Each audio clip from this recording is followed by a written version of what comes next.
Welcome to the Birthwords Podcast, episode number 30.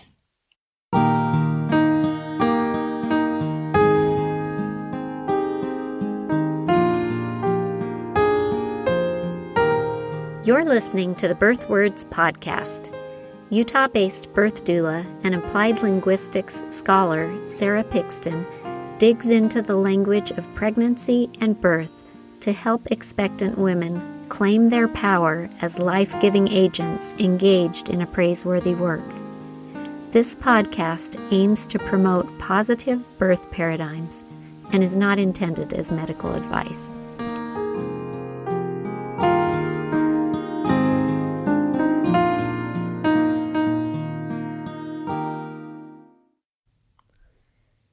On today's podcast, I'll be talking with my friend Jenessa Berg. Jenessa is the mother to 3 children, a dancer and dance teacher, and an aspiring birth worker. Welcome, Jenessa, to the Birthwords Podcast. Thank you. I'm so excited to be here. I'm really looking forward to hearing your perspective and sharing it with our listeners today. So, I was really interested when we were messaging before that you mentioned that you see motherhood as an artistic and creative process. So tell me more about that. Yeah, okay. So I think it might help to tell a little bit about my story. Yeah. I started going to BYU a few years ago as a freshman, and I was in the nursing program. And I was thinking, I really want to be a nurse and probably a midwife later. I was really interested in, science and I like math. And I was like, this seems like, like a good thing for me. But then as I started getting more into it, I just felt like that wasn't going to be the best use of my talents. Mm-hmm. And like I could maybe be a good nurse, but that wasn't what I was supposed to do. And I'm a praying person, and I prayed a lot about it, and I ended up switching to dance, mm-hmm. which is a very different thing. And part of me was like embarrassed because I thought that people were going to think that like I wasn't smart or something. Mm-hmm. But as I got more involved in the arts, I experienced a lot of healing, and my health got a lot better than it had been. And it was an interesting shift going from being in this medical world to this artistic world, and my health was so much better. Mm-hmm. Yeah. So now I've had 3 children, and as I've had my kids, I've recognized that yes, there is a lot of it that is medical. There's a lot of math and science involved in how it all works, but it's also so much more than that. Mm-hmm. And so I've realized that you can move beyond the statistics and the evidence and everything, and it's your story, mm-hmm. and you get to create it. Mm-hmm. It's not just you just have to live something out. Like it's something that you get to be a very active part of if you choose to be, mm-hmm. and you can make it into something really beautiful. So I've started kind of thinking of I guess over the past 3 births, I've come to think of the whole process as more of a this is my story that we're creating, and these are moments that I get to choose. I don't get to choose everything, but I get to choose. I get to choose quite a lot actually, mm-hmm. and it is a creative process in trying to make your life and the life that you're bringing into the world, making it all a beautiful process. I love that. So how do you think that perspective comes out when you're interacting with other parents in your community? Yeah, so that's an interesting question. I think that it's very common to kind of just stop at the, this is what happened to me, and these are the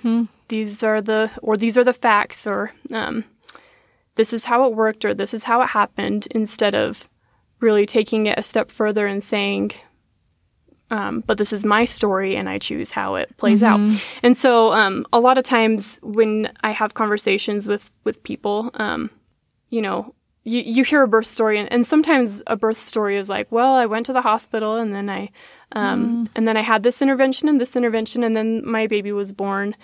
And I guess I just want people to have stories that they're proud of. Mm-hmm. And so that's part of why I've become more passionate about birth, is because, my first birth, I kind of did that, I just kind of, I'll just go in and do what all the experts are telling me here, and we'll see how it goes. And it didn't go very well. And when I kind of took things into my own hands and said, this is my story and I'm the hero of this story, I'm going to make this a good story. Yeah.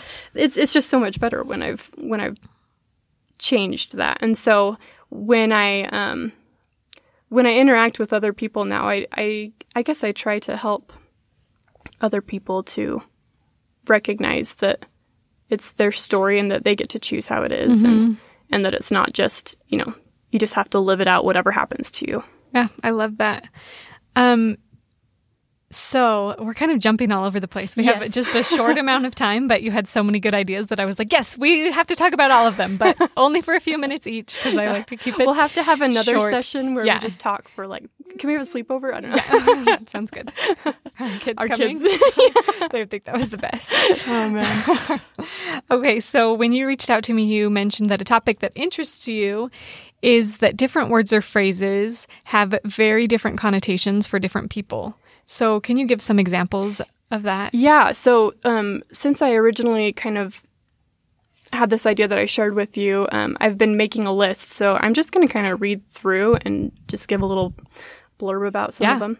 So one thing is when people say, we're pregnant instead of I'm pregnant, some people think that that's like a really great way of looking at it. Like, yes, I am the husband, we're pregnant and we're doing this together, we're working together. And some people take a lot of offense to that. And they're like, excuse me? Like, you don't have heartburn, you don't have to, you don't have hemorrhoids, you're not dealing with this, you're not carrying this baby around all the time. Like, how dare you say that, we're pregnant? So there's some people are totally like, this is a dual process and that's how I'm going to express it. So that's right. And for some people, I think that's a good thing for them. So it's good to know where you fit in and where your partner fits in, so that you're not. Definitely. So the next one here, and this is one that you've talked about before, especially with Rebecca Decker from Evidence-Based Birth, delivery or deliver in birth. Some people just don't even think of that as a word that could be offensive. And some people are really upset by it because they think, my baby is delivered from me? Like, no, my baby is born. Like, it's not taken from me to free me of it, or, so there's that one. Sometimes there's just words that are just, it's like they started out meaning one thing and then just got confused. So the word postpartum, it means the time period after birth, but a lot of people use it to refer to postpartum depression. Right, yes. Which can make it confusing. Yeah. Like, after I had my baby a few months ago, I had a friend and she was like, hey, how are you doing? And I was like, oh, just the, postpartum is crazy. And she was like, oh my gosh, like, let me come and like help you out. Like, I had postpartum depression too. And like Right. And I was like, like, I'm I appreciate your concern and your help, but that's not what I was saying. Yeah. Like, it's interesting because I think that it means that we have an increased awareness of it, but then we have this conflation of this term that just means like the time after baby is born, and I'm adjusting to life as a mother. Yeah. Yeah. Interesting. So, here's a phrase that to some can be very comforting and to some just makes you very angry. And it's, there's no trophy. Oh. And I think most people have feelings about that. Right. Some people probably feel like, oh, you're right. That means I can do it my way. This is my story. It doesn't matter. There's no prize. Exactly. Right. Like, I don't have to worry about what other people... And other people are like, you think that I did that for a trophy? Like, how shallow do you think I am? Like, that's a phrase that's usually used in, like, whether someone got an epidural or not. And... like, of course, it's not about a trophy, but some people some people take great comfort from that phrase, and other people, it just kind of lights a fire underneath them. Another one very similar to that is, you don't have to be a hero. This one I thought was interesting. I heard a woman recently who had had a stillborn baby. And she was really upset when people used the term angel baby and talked about her angel baby, because she doesn't believe in God and she doesn't have that belief. And she felt like people were always like giving her false hope. Like, no, like not my baby's validating not coming her back. grief. Yeah. Right. Exactly. Not validating her grief. Another phrase is leave it to the experts, usually referring to medical professionals. Just the phrase or the word natural. Yeah. When it comes to birth. That one can be so controversial. Yes. Yeah. And it's funny because, like, they're just words, but we attach these meanings to them. And when we come at them from different directions, they can be hurtful or they can be, anyway, they can just have such different meanings. You have such a good list. Can I, like... Yeah, I'll send it to you. And maybe piggyback off of it for future episodes? Yeah, totally. That'd be cool. You've got such a good list. Yeah. Yeah. Keep going. Another one, and this one I also got from listening to this podcast. Such a good podcast. When the VBAC link was on here and they talked about belly birth and how, some women like that phrase and like, oh yeah, like my cesarean birth was also a birth. And some people feel like, no, my cesarean birth was not a birth. That was something that I was robbed of. Right. And, so yeah, it's interesting. Like you just want to validate people, but sometimes the words that we use, they actually do some harm. Well, because they come, the words that I use or that you use, they're symbols that represent all of our lived experience relating to that concept, right? And like for you and for me, we have totally different lived experiences, a lot of similarities, a lot of differences, and one little word, just a few letters packaged together can mean so much, something so different to me than it does to you, than it does to somebody in another state, another country, especially as we get into a wider circle. Definitely. A couple more. There's when people say easy way out. And this is another one that's used sometimes with cesarean section, where people will say, well, like, no, that wasn't the easy way out. Like, how dare you say that? And the interesting thing that I have noticed with that phrase is that I usually hear it in people who haven't given birth before, and they usually say it. And it's just because they just don't know. They just think, oh, like, I've heard that labor is terrible, so a cesarean section seems like the easy way out. So she must have chosen the easy way out. You've had a C-section. No, not the easy way out. Yeah. I mean, I had labor and a C-section. So. Right. But, but just don't ever, I think pretty much don't ever tell a woman that she took the easy way ever. Or any person on the earth, right? Like, just don't ever tell someone that they took the easy way. I have an aunt who adopted 3 children. And someone told her once, oh, you took it the easy way, because, she didn't have to do pregnancy or labor or birth. But she was like, okay, like all the years of therapy, like the years of waiting, the years of infertility, all of the, like what about the time where I thought that I was going to have a baby and I went and I met him and then his birth mother decided to keep him, and, like that, all this heartbreak, years and years of heartbreak, like, no, that was not the easy way out. Anyway, so that was really hurtful to her. And so I don't know. I don't know that phrase is really helpful to anyone. It's not a two-way thing. But it's just like a don't say this. Don't say that. But I think that that it is good to recognize, though, that a lot of people don't realize that that phrase can be so upsetting. Yeah. Wow. Okay. Yeah. You've given me lots of things to think about over the coming weeks and months. I'm excited. Another topic that you jump over to the next one was that positions of authority in the birth experience. That's important to you. So what's your perspective about who is or who are the authority figures in birth, and what responsibilities does an authority figure have? Perfect. Okay. So I think that our society's general view of looking at birth and authority figures is kind of a hierarchy. And you have doctors up at the top, and then midwives, because like they're still pretty smart, but they're not doctors, right? And then underneath that you have nurses, and then underneath that you have doulas, and then at the bottom is mothers.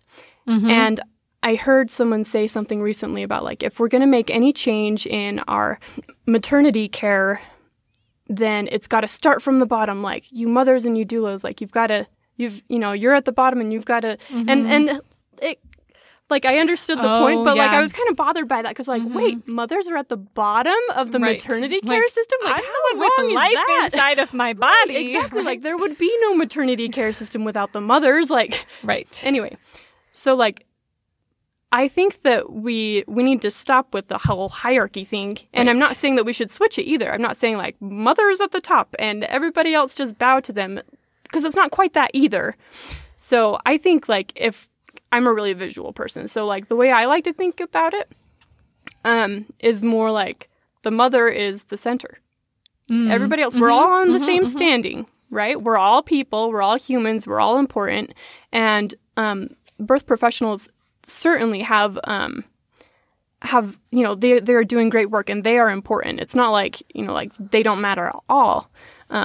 But the mother is in the center because she's the one that is bringing the life into the world, and everyone else is surrounding her. It's a circle of support. Yeah, and that's that.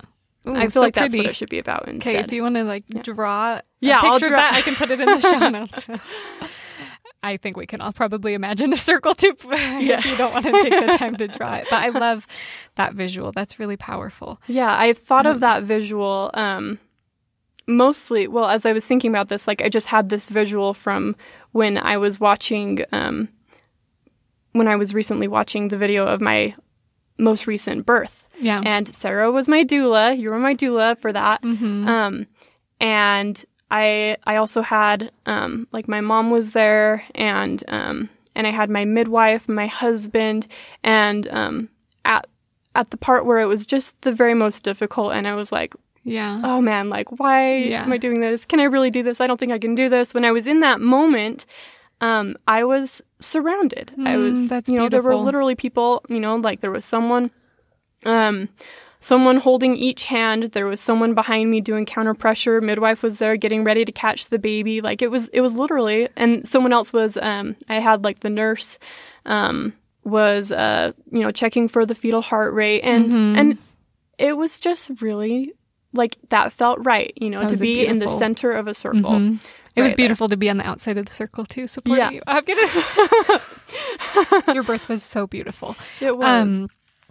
I love that too, because so your videographer from that birth, Sarah Acey, also has a website and a social media platform called Birth Circle. And that is the metaphor that she uses so much. And I've been doing some business training with her.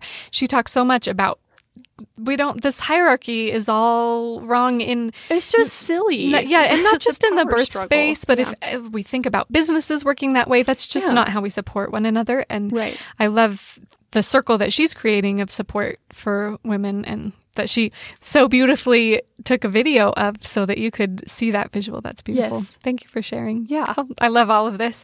Thanks so much for being on the podcast today. Of course. If you had to summarize your feelings about birth, pregnancy, postpartum in one, and I don't mean depression, just the postpartum experience in one word, what word would you choose?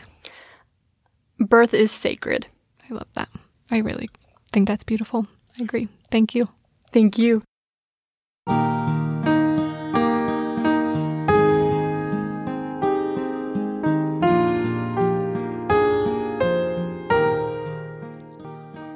Did words play an important role in your birth experience?